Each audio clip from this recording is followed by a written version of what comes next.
All right, welcome back. Of course, it's still TVC Breakfast. Now, in 48 days away from it's 48 days away from the campaign by political parties, and they are in top gear already to ensure maximum support for their candidates during the July 14th governorship election in Ekiti.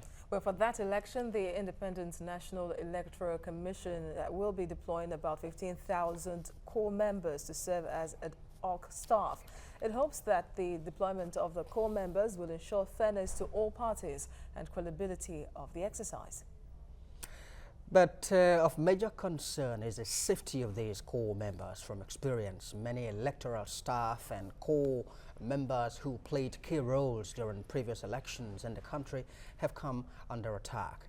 They were not spared by warring gangs or thugs who see it as their duty to disorganize elections. Some are killed, maimed, or even abducted. Well, INEC, however, says it is preparing for any situation and will have strong collaboration with security agencies to ensure safety of officials, voters, and even electoral materials to be used for that poll.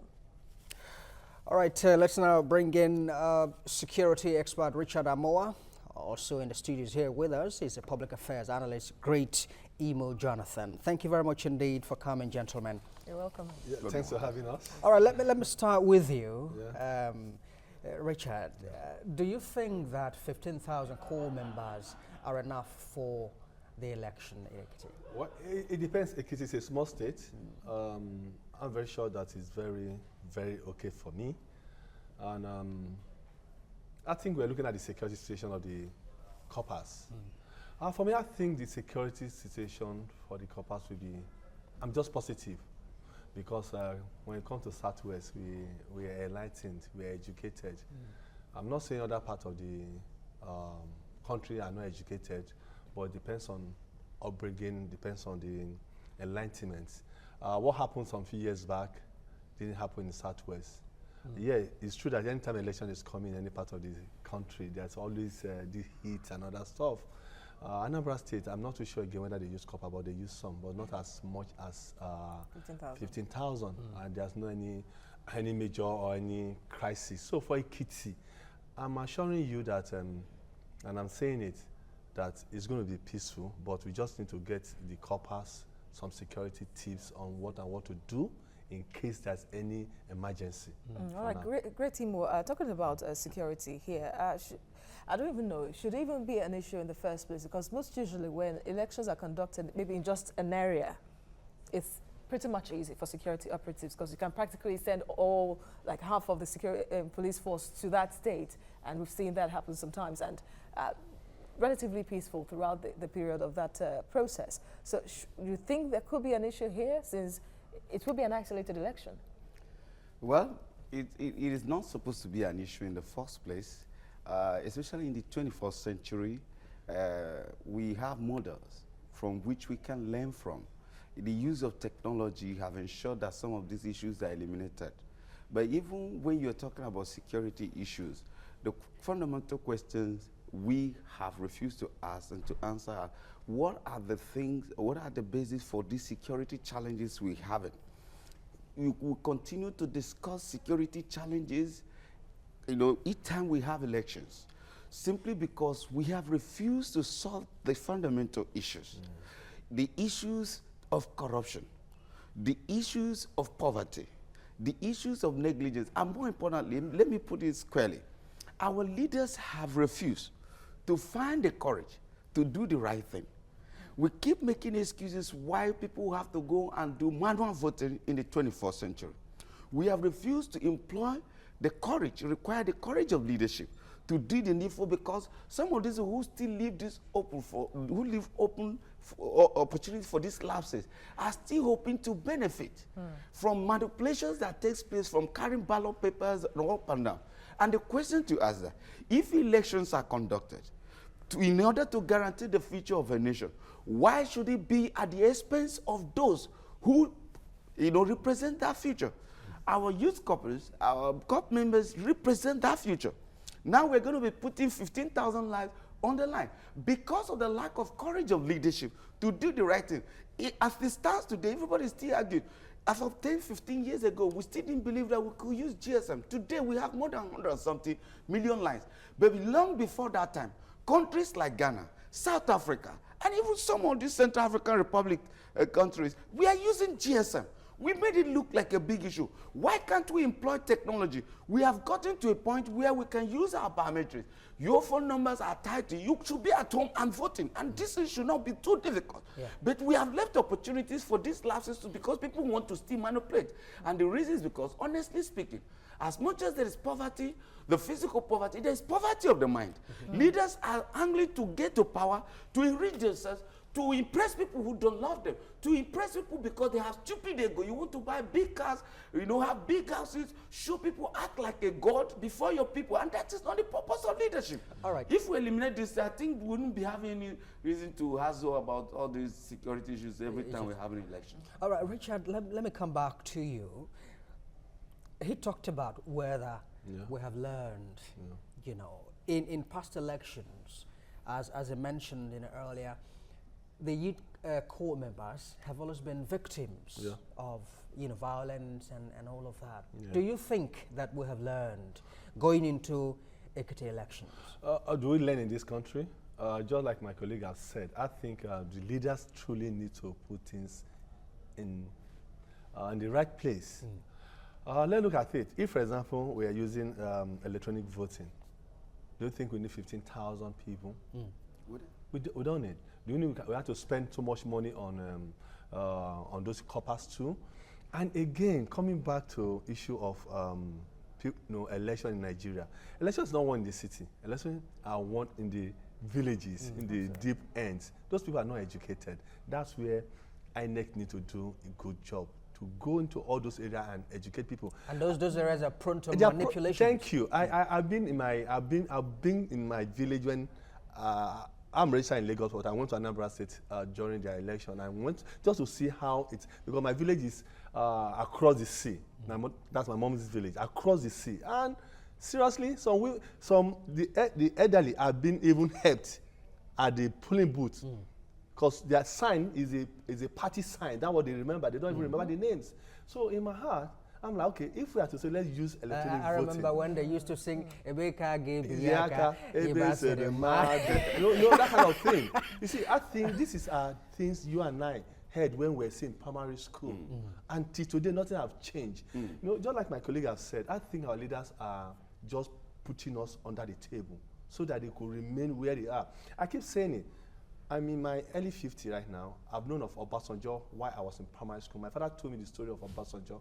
Told me I saw Shagari. I was 17 when Buhari was head of state. That's 1984. I just finished my secondary school at 83.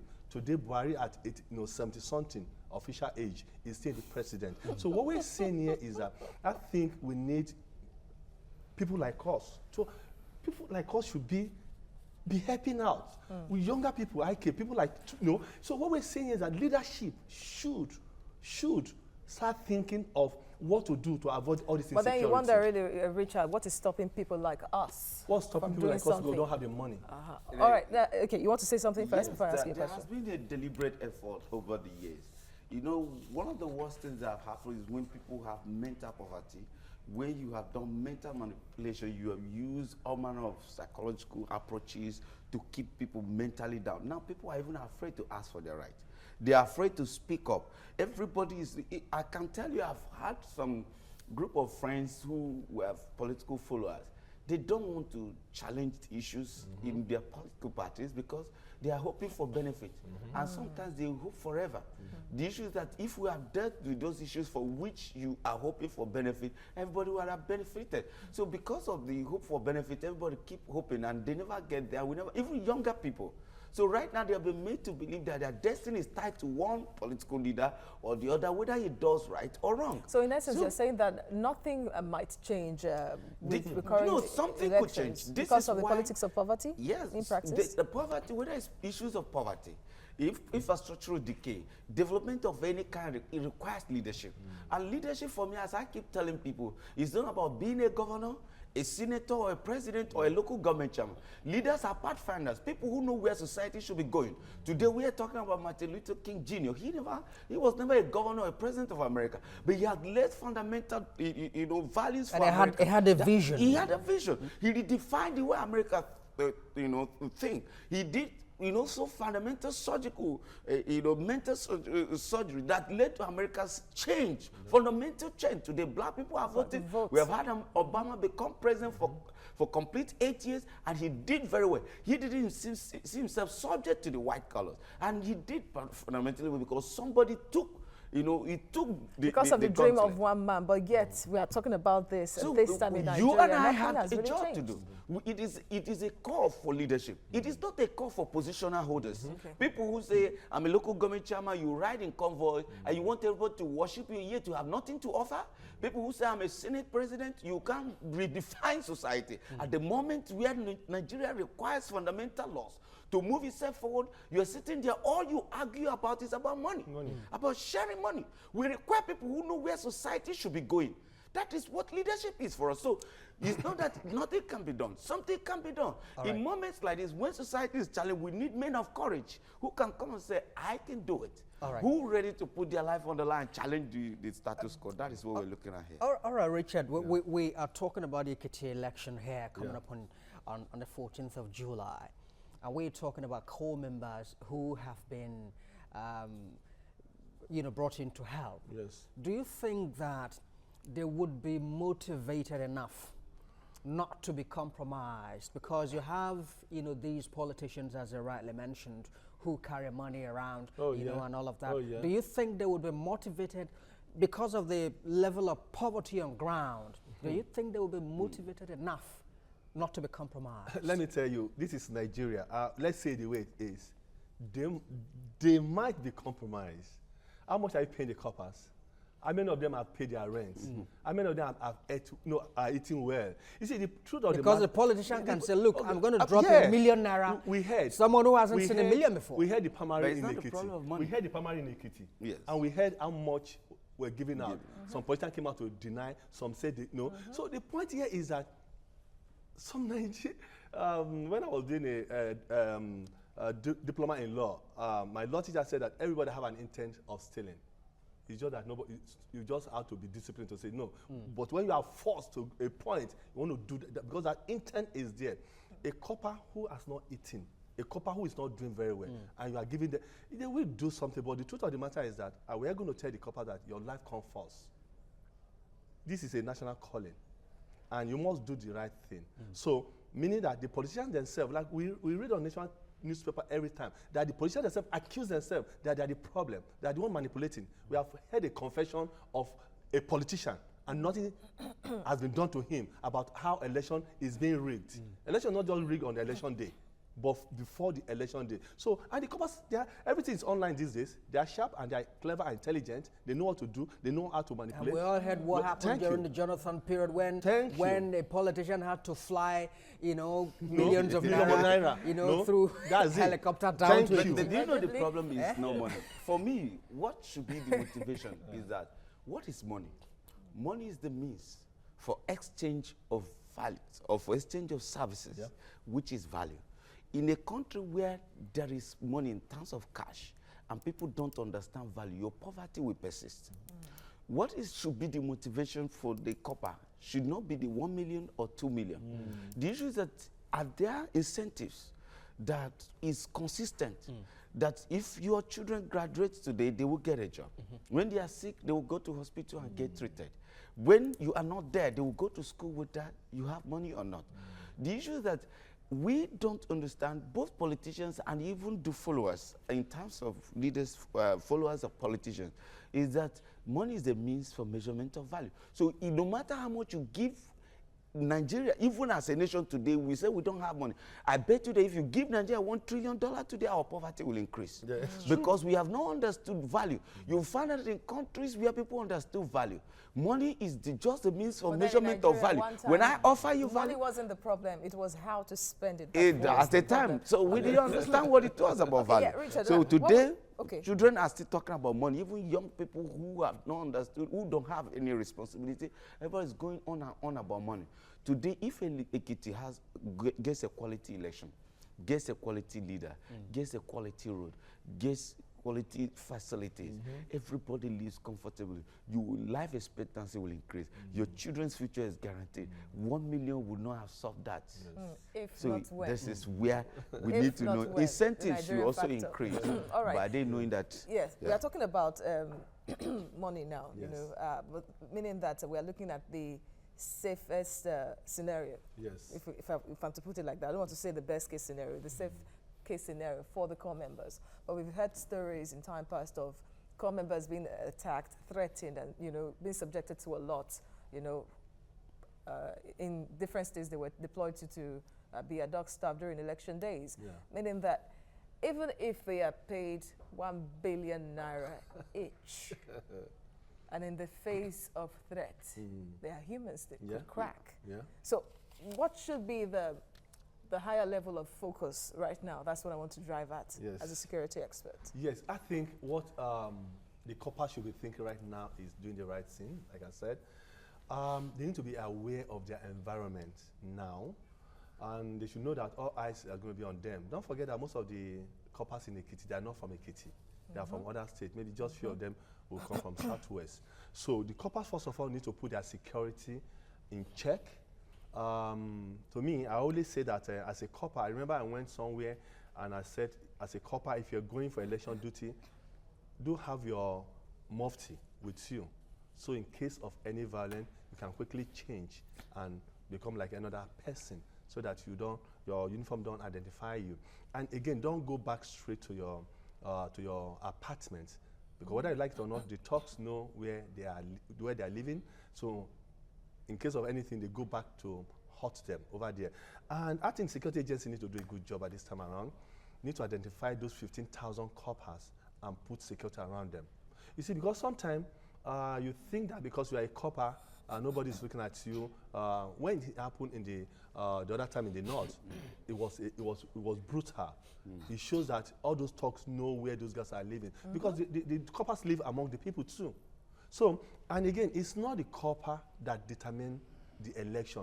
The people need to understand this. We are using PVC, I guess. Yes. And it's not the thumb printing. Already, the machine have already counted. So even though you're going to carry ballot box, it doesn't mean anything. So I think at this time in our country, 21st century, and planning an election, the people that are voting need to be taught or need to know that things have changed, that it's not about killing people. So for me, that's why I tell you, as a security person, I think the life of the corpers are safe to me, based on my own intelligent thinking. All right, great. You talked about, you brought down the whole issue and narrowed it down to leadership. I'm always very excited when we talk about leadership. It was Plato, one of the renowned, philosophers, who submitted that leadership is not by happenstance. It's a deliberate thing, so that a leader must be one who is, trained, a product of training, a product of education, one whose ideas align with that of the state.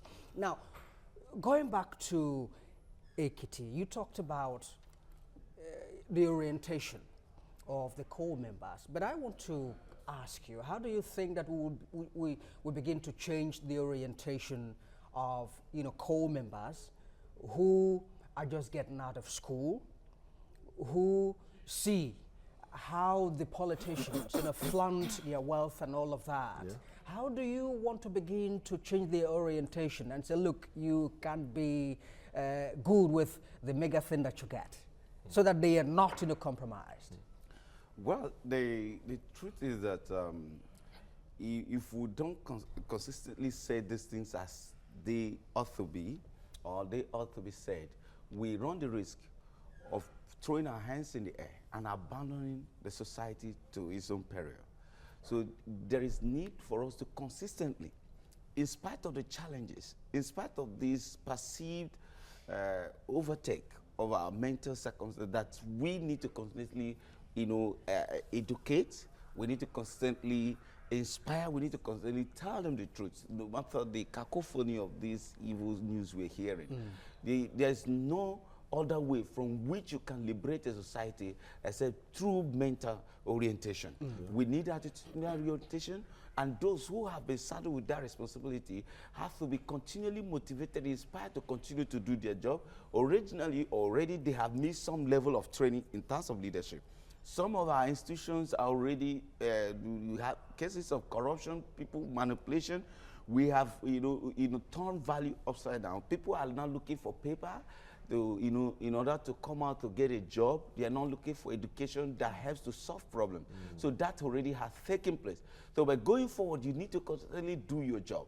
Then also there needs to be some level of guarantee at the level they are now. For example, you're talking about security, somebody who feels that if his life is threatened, well, I don't have a choice but to do the right. So now the intelligence community needs to go in and do a lot to give them some level of guarantee, some level of hope. Yeah, because when there is hope of benefit, in terms of hope of security, there's a hope of the outcome that, okay, this election, when it goes well, everybody will eulogize them for having done a good job. They will also be motivated. The intelligence community should have been able to identify who are the bad eggs in the community. Okay, let me quickly, because of time now, because we'll still wrap up this session. Richard, building on what you just said about intelligence community, what should security operatives be doing right now? Because we understand, I don't want to say is the given at this time in Ekiti, but most usually it's like that in Nigeria anyway. Proliferation of arms during election period and all that. What steps should be taken? They still have time, about 48 days now for the election. You just said it all. The security agencies need to go into the community right now. They know the bad guys. They know who and who. They know the politicians, and they just need to go and feed them out. That's it. By the time they block all those loopholes, things will go very well. You see, the problem with our security in Nigeria is that we're not collaborating with one another. The police sees civil defense as enemy. The army sees this as... So we need to have that interagency cooperation. See, this issue of Nami Duam, I want to take glory.